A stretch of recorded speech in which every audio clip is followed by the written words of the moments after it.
You power on your LG UltraGear monitor, the display looks perfectly fine, but the sound suddenly feels missing, too low, distorted, or completely inconsistent.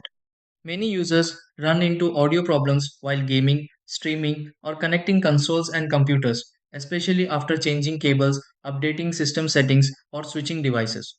Sometimes the monitor stays silent even though volume looks enabled, while other times sound gets sent to another device without users realizing it.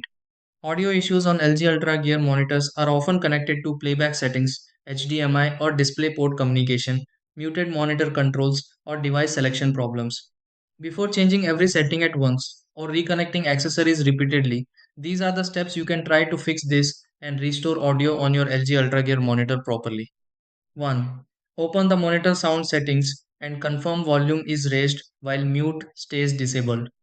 2. Reconnect the HDMI or DisplayPort cable securely to refresh audio communication properly. 3. Go into your computer or console sound settings and choose the LG UltraGear monitor as the active audio device. 4. Restart both the monitor and connected device after adjusting the sound preferences. 5. Play audio or a video file and check whether sound returns through the monitor or connected speakers normally.